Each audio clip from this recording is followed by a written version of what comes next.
Plus তা কিন্তু না, তাহলে এটা প্র্যাকটিস করতে অনেক সময় লাগবে, তাও কিন্তু না। তাহলে আমরা যদি ইচ্ছা করি তাহলে খুব অল্প সময়ের মধ্যে এগুলো অল্প অল্প করে প্র্যাকটিস করে করে আমাদের এই টোটাল কোর্সটাকে আমরা আমাদের নিজেদের আয়ত্তের মধ্যে নিয়ে আসতে পারি, এতে ভালো ফল। এবং যা পড়াচ্ছি এগুলো সব পরীক্ষায় আসার মতো।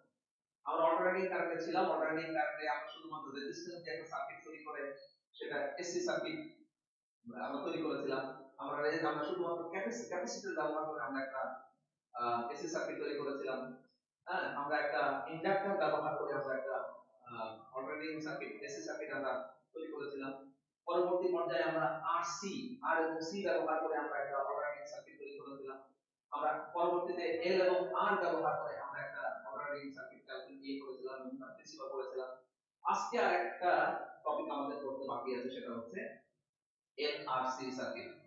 এলআরসি সার্কিট আমরা আজকে এলআরসি সার্কিট নিয়ে আমরা আলোচনা করব। Alternating AC circuit containing L, R and C, inductor, resistor and capacitors. তাহলে আমরা এগুলো পড়বো। প্রথমে লিখবো যে AC circuit containing, লিখি আমি AC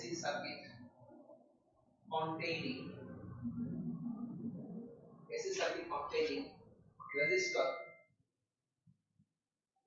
inductor and capacitor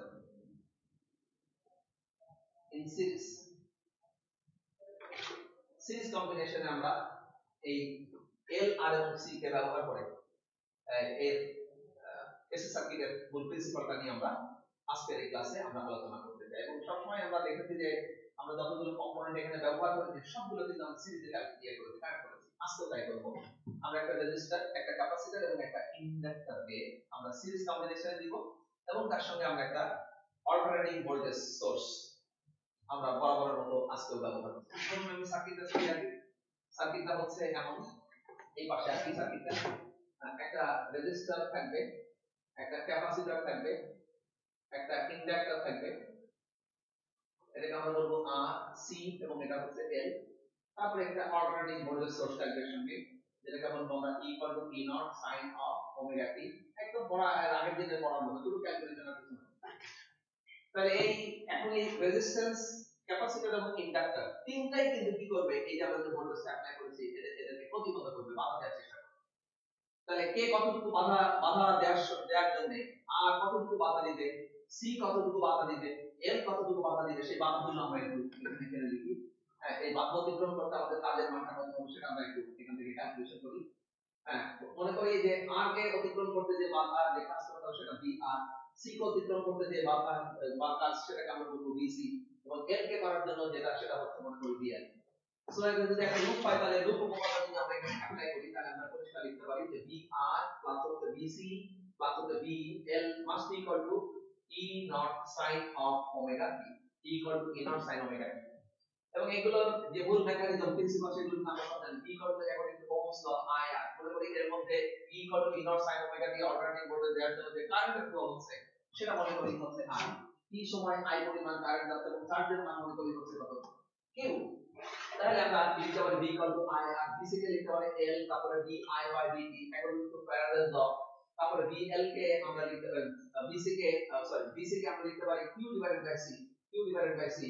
এল কে লিখতে পারি আমরা এল, তারপরে হচ্ছে ডি আই বাই হচ্ছে ডিটি ইকুয়াল টু হচ্ছে ই নট তারপরে সাইন অফ ওমেগা। হ্যাঁ, এটাকে এই যে আমরা লিখে ফেললাম। এখন আমরা যেটা করতে পারি সেটা হচ্ছে আমরা বোথ সাইডকে আমরা ডিফারেনশিয়েট করতে পারি উইথ রেসপেক্ট টু টাইম। আমরা উভয় পক্ষকে সময় সাপেক্ষে যদি ব্যবকলন করে দিই, তাহলে আমরা লিখতে পারি যে আর, এটা হবে আর, তারপরে হবে হচ্ছে ডি আই বাই ডিটি, তারপরে এখানে হবে হচ্ছে 1 by C dQ divided by হচ্ছে ডিটি প্লাস এল, তারপরে হবে d square by dt square, তারপরে হচ্ছে আই। আর এটাকে যদি আমরা লিখি d by dt of E not তারপরে হচ্ছে সাইন অফ ওমেগা টি, তাহলে আমরা এটাকে লিখে ফেলতে পারি এরকম করে এল, তারপরে হচ্ছে d square I divided by dt square, তারপরে হচ্ছে প্লাস আর, তারপরে হচ্ছে ডি আই বাই হচ্ছে ডিটি প্লাস, আমরা সবাই খুব ভালো করে জানি যে ডিকিউ বাই ডিটি মানে হচ্ছে কত, আই। লিখতে পারি I divided by C is equal to হচ্ছে ই নট তারপরে হচ্ছে ওমেগা তারপরে হচ্ছে cos অফ ওমেগা। এগুলো কিন্তু আমরা এর আগে আমরা ওগুলো পড়েছি, এগুলো আমরা জানি সব, একদম পড়া জিনিস, আমরা পড়া জিনিস আবার একটু দেখছি। L equal to d square I by dt square plus r di by dt plus I by c equal to e naught omega cos omega t, এটা আসলো। এখন আমরা করব কি লেট, আমরা গত ক্লাসে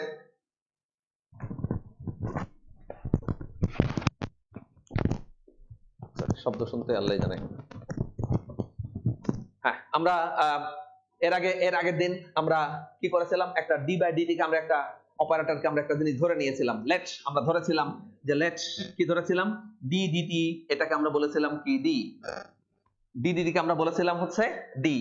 যদি তাই হয় তাহলে আমরা এখানে এটাকে ইজিলি এখন লিখে ফেলতে পারি। দেখো এটাকে কি লেখা যায়, এল, এটাকে লেখা যায় হচ্ছে এল, তারপরে এটাকে লেখা যায় ডি স্কয়ার আই প্লাস, তারপরে এটাকে বলবো আমরা হচ্ছে আর, তারপরে ডি, তারপরে আই প্লাস হচ্ছে, হ্যাঁ, তারপরে হচ্ছে I divided by C equal to হচ্ছে ই নট, তারপরে omega cos of omega t. এগুলো আমরা লিখতে পারি ইজিলি। তারপর আমরা এখান থেকে আইটা একটা কমন নিতে পারি, প্রত্যেকের মধ্যে আই আছে, তাহলে লিখতে পারি এল ডি স্কয়ার প্লাস হচ্ছে কত আর ডি প্লাস হচ্ছে 1 ডিভাইডেড বাই সি, তার সঙ্গে কমন থাকবে আই ইকুয়াল টু হচ্ছে ই নট, তারপরে ওমেগা কস অফ ওমেগা টি। তাহলে এখান থেকে আমরা আইটা ক্যালকুলেশন করে ফেলতে পারি। আমাদের উদ্দেশ্য যে অল্টারনেটিং ভোল্টেজ অ্যাপ্লাই করাতে অল্টারনেটিং কারেন্টের ফ্লো হচ্ছে কিনা এটা একটা ইয়ে করা, চেক করা। যদি অল্টারনেটিং কারেন্টের ফ্লো হয়, অর্থাৎ সাইন সদৃশ্য দিক পরিবর্তী প্রবাহ হয়, তাহলে বলবো এটা একটা অল্টারনেটিং এলআরসি সার্কিট। তাহলে এখান থেকে আইটা বের করে ফেলি আমরা, আইটা আমরা এখান থেকে বের করে ফেলতে পারি। কি করতে পারি, আই ইকুয়াল টু আমরা লিখতে পারি ই নট, তারপরে হচ্ছে ওমেগা, তারপরে কস অফ, তারপরে ওমেগা টি ডিভাইডেড বাই হচ্ছে এল ডি স্কয়ার প্লাস হচ্ছে কত আর ডি প্লাস 1 বাই সি। এটাকে আমরা বলবো ইকুয়েশন নাম্বার 1। এই পর্যন্ত ক্যালকুলেশনের আমি মানে জটিল কিছু দেখি না। আমরা এলআর সার্কিটে যেরকম শিখেছিলাম, এলসি সার্কিটে যেমন শিখেছিলাম, ঠিক সেই রকমেরই এই ব্যাপারগুলো, এই রকমের, একদম এরকম। এখন আমরা আবার একটা ধরে নিতে পারি লেট, আমরা গত ক্লাসে শিখেছিলাম যে D square equal two minus omega square. এইটাকে যদি আমরা এর মধ্যে আজকে ইন্ট্রোডিউস করি, D square equal two minus omega square, সেই ক্ষেত্রে আমাদের কি হতে পারে, আমি যদি ধরি D square equal two minus omega square, তাহলে আমরা কি লিখবো? যদি আমরা ডি স্কয়ার কে ধরে নিই যে মাইনাস ওমেগা স্কয়ার, লেট আমরা ধরে নিই let d square equal to হচ্ছে মাইনাস ওমেগা স্কয়ার। তাহলে ডি স্কয়ার যদি মাইনাস ওমেগা স্কয়ার যদি হয়, তাহলে আমাদের এই ইকুয়েশনটা কেমন হবে, মাইনাস ওমেগা স্কয়ার। তাহলে আমরা এখান থেকে লিখতে পারি দেয়ারফর আই দেন বিকামস, ওখানে আসবে হচ্ছে কি আছে 1 বাই সি, লিখলাম 1 বাই সি, তারপর হচ্ছে ডি স্কয়ার আছে মাইনাস ওমেগা স্কয়ার এল স্কয়ার, তারপরে হচ্ছে কত আর, তারপরে আর এর সঙ্গে কি থাকবে একটা ডি, আর এর সঙ্গে ডি থাকবে। হ্যাঁ, আমাদের উপরে একটু অংশ আছে ই নট, তারপরে হচ্ছে ওমেগা, তারপরে হচ্ছে কস অফ ওমেগা টি, এটা থাকলো। আর এর সঙ্গে চলে আসছে 1 by C minus omega square, তারপরে L square, 1 by C omega square, তারপরে হচ্ছে এল স্কয়ার না এল, তারপরে হচ্ছে থাকতে হচ্ছে কত প্লাস হচ্ছে আর ডি। হ্যাঁ, তাহলে এই অংশটাকে আমরা একটা পোরশন করে দিই উপর নিচে, তাহলে উপর নিচে আমরা এই অংশ দিয়ে যদি আমরা মাল্টিপ্লাই করে দিই, আবার একটা ডি স্কয়ার আসবে, এর জন্য আমরা একটা ফ্যাসিলিটি পেয়ে যাব। তাহলে উপর নিচে আমরা এটা এর ঠিক মাইনাস টার্মটা দিয়ে আমরা কি করব, আমরা এটাকে উপর নিচে গুণ ভাগ করে দিব। তাহলে এখানে লিখবো ই নট, তারপরে হচ্ছে ওমেগা 1 বাই সি মাইনাস হচ্ছে ওমেগা স্কয়ার এল, তারপরে হচ্ছে মাইনাস আর ডি, এটা একটা অংশ থাকলো, এটা একটা অংশ, তার সঙ্গে থাকছে cos of omega t divided by 1 by C minus omega square L, তারপরে হচ্ছে প্লাস আর ডি, এটা তো আছেই, এর সঙ্গে আমরা দিয়ে দিব হচ্ছে এর মাইনাসটা 1 by C minus omega square L, তারপরে হচ্ছে মাইনাস, তারপরে হচ্ছে আর ডি। ওকে, তাহলে এইবার আমরা এটাকে আরেকটু সিম্পলিফাই করে লিখি ই নট, তারপরে হচ্ছে ওমেগা, তারপরে 1 by C minus omega square d, omega square d, omega square d না ওমেগা স্কয়ার এল, হ্যাঁ, মাইনাস হচ্ছে কত আর ডি। তাহলে এই অংশটা থাকলো, এর সঙ্গে লিখলাম হচ্ছে cos অফ ওমেগা টি, তারপর ডিভাইডেড বাই এটাকে লিখলে হয় কত 1 by C minus omega square L, এটা whole square minus R square, তারপরে হচ্ছে ডি স্কয়ার। এই হচ্ছে আয়ের একটা আরেকটা এক্সপ্রেশন আসলে, এটা যেহেতু তিনটা আছে এলসি আর সার্কিট, তাই একটু কমপ্লিকেটেড হয়ে যাচ্ছে একটু বেশি। এবার আমরা ওই যে ডি স্কয়ার কে বলেছিলাম মাইনাস ওমেগা স্কয়ার, সেই মানটা যদি আমরা এখানে বসিয়ে দিই, হ্যাঁ, তাহলে আমাদের ইকুয়েশনটা আরেকটু সিম্পলিফাই হয়ে যাবে। আরেকটু আমরা যদি ইকুয়েশনটা একটু সিম্পলিফাই করি, ডি স্কয়ারের জায়গায় আমরা মাইনাস ওমেগা স্কয়ার বসিয়ে দেই, তাহলে ডি স্কয়ারের জায়গায় যদি মাইনাস ওমেগা স্কয়ার বসানো হয়, তাহলে আমাদের টোটাল কারেন্ট আসবে হচ্ছে কত আসবে, আই ইকুয়াল টু যা আছে তাই লিখলাম ই নট, তারপরে হচ্ছে ওমেগা, এখানে একটা থার্ড ব্র্যাকেট দিয়ে দিই, তাহলে থাকছে হচ্ছে 1 by C minus omega square L থাকলো, তারপরে প্লাস হচ্ছে মাইনাস হচ্ছে কত আর ডি, হ্যাঁ আর ডি, তারপরে হচ্ছে ব্র্যাকেট ক্লোজ দিয়ে দিলাম, তারপরে হচ্ছে cos of omega t divided by এখানে যা আছে 1/c মাইনাস ওমেগা স্কয়ার, তারপরে হচ্ছে l এটা হোল স্কয়ার, তারপরে প্লাস হচ্ছে r স্কয়ার, তারপরে হচ্ছে ওমেগা স্কয়ার, কারণ মাইনাস d স্কয়ার কে আমরা লিখছি কত ওমেগা স্কয়ার। এবার উপরের টাকা একটু সুন্দর করে লিখি, i তখন আসবে হচ্ছে দেখো e নট, তারপরে হচ্ছে ওমেগা এটা থাকলো, আমরা এই অংশটাকে লিখবো হচ্ছে কত 1/c minus omega square l, এর সঙ্গে থাকবে হচ্ছে cos of omega t minus rd, তারপরে হচ্ছে cos of omega t bracket close, তাহলে থাকছে হচ্ছে 1/c minus omega square l তার whole square plus r square, তারপরে হচ্ছে d স্কয়ার। আরেকটু সিম্পলিফাই ফর্মে নিয়ে আসলাম। এখন আমরা করব কি, এখন আমরা এই ওমেগাটা এখান থেকে ভ্যানিশ করে দিব। ওমেগা ভ্যানিশ করতে গেলে আমরা এখানে এই যে d টা আছে এটাকে আমরা একটা ডিফারেন্সিয়েট করে ফেলতে পারি, এটাকে ডিফারেন্সিয়েট করলে ওমেগা আমরা একটু করি, এখানে করলে কত হয় e নট, তারপরে হচ্ছে ওমেগা, তারপরে 1/c minus omega square l, তারপরে হচ্ছে cos of omega t minus এটা করলে কত হয় মাইনাস মাইনাসে প্লাস হয়ে যায়, আর এখানে d বাই dt কে করলে হয় কত r ওমেগা, তারপরে হচ্ছে sin of omega t divided by এখানে যা আছে 1/c minus omega square l তার হোল স্কয়ার প্লাস হচ্ছে কত r স্কয়ার, তারপরে d স্কয়ার। এখন আমরা এখান থেকে যদি ওমেগা যদি আমরা কমন নিয়ে কাটাকাটি ছাটাছাটি করি, কাটাকাটি ছাটাছাটি করি, তাহলে হয়তো আমাদের আর এই সমস্যাগুলো এখানে ওমেগা স্কয়ার এটা ভুল হয়ে গেছে, এটা omega square.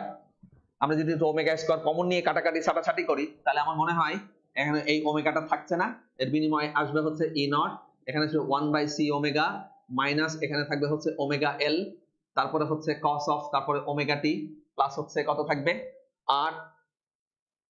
r sin omega t থাকবে হচ্ছে r sin of omega t, তারপরে ডিভাইডেড বাই এখানে আসবে হচ্ছে 1/c omega minus omega l তার হোল স্কয়ার, তারপরে হচ্ছে প্লাস হচ্ছে r স্কয়ার। ওমেগা স্কয়ার আমরা কমন টমন নিয়ে যদি কাটাকাটি ছাটাছাটি করি তাহলে এই রকম ফরম্যাট এ চলে আসে, এটাকে আমরা বলবো i ইকুয়েশন নাম্বার হচ্ছে 2। তিনটা জিনিস থাকাতে আমাদের একটু বেশি কমপ্লেক্স হয়ে গেছে আর কি, আগে দুইটা যখন ছিল r এবং c তখন কিন্তু এত জটিল ছিল না, তিনটা হতে একটু জটিলতা বেড়ে গেছে। এবার আমরা এটাকে ধরে নিব, আমাদের উদ্দেশ্য অল্টারনেটিং ভোল্টেজে অল্টারনেটিং কারেন্ট সার্কিটের মধ্যে যাচ্ছে কিনা, অর্থাৎ সাইন সদৃশ দিক পরিবর্তী প্রবাহ সেটা দেখা। এখন আমরা এখান থেকে ধরে নিব যে কি ধরে নিব, লেট আমরা ধরে নিই কত আছে যে 1/c ওমেগা, লিখলাম 1/c ওমেগা, তারপরে হচ্ছে মাইনাস ওমেগা l, এইটাকে আমরা ধরে নিব হচ্ছে বলবো এটা হচ্ছে a sin phi, বলবো হচ্ছে a sin of phi। এবং আরেকটা জিনিসকে আমরা এখানে ধরে নিব সেটা হচ্ছে r কে আমরা বলবো r ইকুয়াল টু হচ্ছে কত a cos of phi। এবারে এই দুটোকে যদি আমরা বর্গ করে যোগ করে দিই, এই দুটোকে যদি আমরা বর্গ করে যোগ করি, স্কোয়ারিং এন্ড অ্যাডিং লিখি, স্কোয়ারিং এন্ড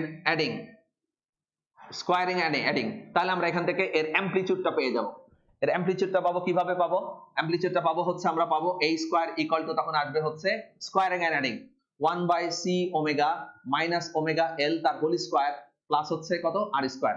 দেয়ারফর এখান থেকে অ্যামপ্লিটিউড অফ দি অল্টারনেটিং যে কারেন্ট আসছে সেটা পেয়ে যাব root over 1/c omega minus omega l তার হোল স্কয়ার প্লাস হচ্ছে কত r স্কয়ার। এবং আমরা যদি এটাকে এখন ভাগ করে দিই, এটাকে যদি আমরা কি করি ভাগ করে ডিভাইড করে দিই, ডিভাইড করলে আসে হচ্ছে tan phi, ডিভাইড করলে আসে tan phi টা আসবে sin phi 1/c omega minus হচ্ছে ওমেগা l ডিভাইডেড বাই হচ্ছে কত r। তাহলে এখান থেকে আমরা ফেজটা বের করে ফেলতে পারবো, phi হয়ে যাবে tan inverse of 1/c omega minus omega l divided by হচ্ছে কত r। Both amplitude and phase calculation হয়ে গেল। এখন এই মানগুলো আমরা সমীকরণ 2 এর মধ্যে বসিয়ে তারপরে আমরা আমাদের ইকুয়েশনটাকে আর একটু মজবুত করে ফেলবো আর কি, ইকুয়েশনটা মজবুত করে ফেলবো। তাহলে এখান থেকে পরিষ্কার লেখা যাবে, কি লেখা যাবে, আমরা যদি এই মানগুলো বসাই দিই তাহলে আমাদের ইকুয়েশনটা আসবে হচ্ছে ইকুয়েশন 2 বিকামস এটা করলে আসবে হচ্ছে ইকুয়েশন 2। তাহলে আমাদের যে ইকুয়েশন 2 ছিল সেই ইকুয়েশন 2 এর চেহারাটা মুছে ফেললাম, ইকুয়েশন 2 টা কি আসবে, ইকুয়েশন 2 আসবে হচ্ছে i ইকুয়াল টু এই যে আমাদের যেটা ছিল আর কি ছিল e নট, তারপরে আসবে a, তারপরে আমরা ওখানে লিখবো হচ্ছে a sin phi, লিখলাম আমি sin of phi, তারপরে ছিল হচ্ছে cos omega t, লিখলাম cos of omega t, just equation ধরে ধরে cos omega t। তারপরে ছিল হচ্ছে cos phi প্লাস হচ্ছে a cos phi প্লাস ছিল কত a cos phi, তারপর ছিল sin omega t, তারপর ছিল কত sin of omega t, তাই তো? এইরকম e নট, তারপরে a e নট উভয়ের সঙ্গে ছিল, তাহলে এখানেও ছিল একটা e নট, হ্যাঁ, ডিভাইডেড বাই আমাদের পরে যে অংশটা ছিল সেটা কত ছিল, আমরা এবার মানটা বসা ইয়ে করে দিই, 1/c omega, 1/c omega minus হচ্ছে ওমেগা l তার হোল স্কয়ার প্লাস ছিল হচ্ছে কত r স্কয়ার। ঠিক আছে, তারপর আমরা এটাকে সুন্দর করে লিখতে পারি, কি লিখতে পারি, আমরা লিখতে পারি হচ্ছে therefore i ইকুয়াল টু হবে e নট, এটাকে যদি আমরা কমন নিয়ে নিই তাহলে আসবে হচ্ছে sin of omega t plus হচ্ছে কত phi divided by 1/c omega minus omega l তার হোল স্কয়ার প্লাস হচ্ছে কত r স্কয়ার। এবার আমরা যে a টা পেয়ে গেছি এর আগে a, এই a টাকে আমরা এর মানটা এখানে আমরা বসাই দিতে চাই। এর মানটা কেমন ছিল নিশ্চয়ই তোমাদের মনে আছে, যে এর মানটা আমরা একটু আগে পেয়েছি a, তাহলে লিখবো আমরা e নট, মানে e নট মানে হ্যাঁ আমরা এখানে পাচ্ছি আমাদের এটা ছিল হচ্ছে রুট ওভার, লিখে ফেলি root over 1/c omega, 1/c omega minus omega l তার হোল স্কয়ার প্লাস হচ্ছে ছিল হচ্ছে r স্কয়ার, তারপরে হচ্ছে divided by 1/c omega minus omega l তার হোল স্কয়ার প্লাস হচ্ছে r স্কয়ার, আর এখানে ছিল হচ্ছে sin of omega t plus হচ্ছে কত phi। ঠিক আছে, এখন এটা তো দুইবার রুট করা যায়, এটাকে দুইবার রুট করলে এটা পাওয়া যাবে ইজিলি, তাহলে আমরা এটাকে যদি এখন লিখি তাহলে এখানে ইকুয়েশনটা আসবে দেন i becomes e নট, তারপরে আসবে root over 1/c omega minus হচ্ছে ওমেগা l তার হোল স্কয়ার, তারপরে প্লাস হচ্ছে r স্কয়ার, হ্যাঁ, তারপরে হোল ডিভাইডেড বাই এটাকে আমরা দুইবার রুটে লিখতে পারি root over 1/c omega minus omega l তার হোল স্কয়ার, তারপরে হচ্ছে plus r square into root over লেখা যায় 1/c omega, 1/c omega minus omega l তার হোল স্কয়ার প্লাস হচ্ছে কত r square sin of omega t plus হচ্ছে কত phi। এবং আমরা উপর নিচে একটা করে ক্যান্সেল করে দিতে পারি, একটা যদি ক্যান্সেল করে দিই তাহলে আমাদের ইকুয়েশন দাঁড়ায় i equal to e not divided by root over 1/c omega minus omega l তার হোল স্কয়ার, তারপরে প্লাস হচ্ছে কত r স্কয়ার, তারপরে sin of omega t plus হচ্ছে কত phi। এটাকে বলবো আমরা ইকুয়েশন নাম্বার হচ্ছে কত 3, মোটামুটি একটা জেনারেল ফর্মে আসার মতো। এখন আমাদের দরকার কি, যেহেতু আমরা e equal to e not sin omega t apply করেছিলাম, তাহলে এখানে আসবে হচ্ছে i equal two i not sin omega t plus phi, phi টা হবে ফেজ ডিফারেন্স, এই যে আমরা যে ফেজ দুটোর মধ্যে যখন ফেজ চেঞ্জ হচ্ছে ফেজ চেঞ্জটা আসবে এখানে, তাহলে আমরা ধরে নিতে পারি let e not divided by root over 1/c omega minus omega l তার হোল স্কয়ার প্লাস হচ্ছে r স্কয়ার ইকুয়াল টু হচ্ছে i নট। তাহলে equation 3 becomes i equal to i not sin of omega t plus হচ্ছে phi।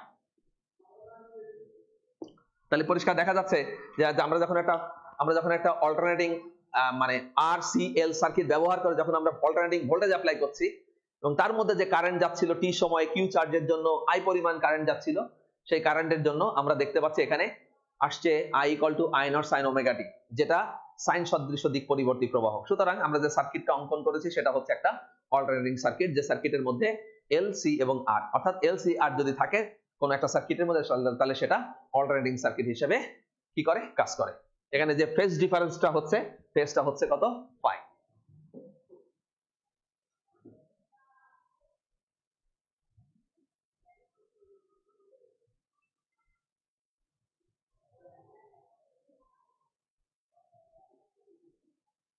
আমরা এখান থেকে কিন্তু প্রতিঘাত ইম্পিডেন্সটাও calculation করতে পারি। হ্যাঁ, এই সার্কিটের প্রতিঘাত যেটা এর বলে ইংলিশে বলে ইম্পিডেন্স, সেটাও কিন্তু আমরা ক্যালকুলেশন করতে পারি। তাহলে ইম্পিডেন্সটা কিভাবে ক্যালকুলেশন করব আমরা এর আগের ক্লাসগুলোতে আমরা শিখেছিলাম ইম্পিডেন্স বা জেড, প্রতিঘাত, এটা বাংলায় বলা হচ্ছে প্রতিঘাত আর ইংলিশে বলা হচ্ছে ইম্পিডেন্স, DENC, যে বাধাটা হচ্ছে ইম্পিডেন্স, যেটাকে আমরা বলি হচ্ছে জেড।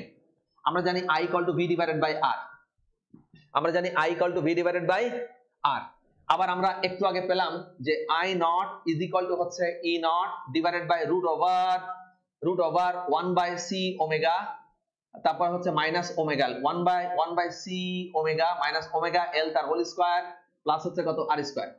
এটার সঙ্গে যদি আমরা কম্পেয়ার করি, এই দুটো ইকুয়েশনকে যদি আমরা কম্পেয়ার করি তাহলে আমরা পরিষ্কার লিখে ফেলতে পারি এখানে যে জেড, যদি আমি বলি আর কে যদি বলি আমরা জেড, তাহলে জেড বিকামস, তাহলে এর সঙ্গে আসবে হচ্ছে impedance is defined by Z, Z তখন আসবে হচ্ছে root over 1 by C omega minus হচ্ছে ওমেগা এল তার হোল স্কয়ার প্লাস হচ্ছে কত আর স্কয়ার।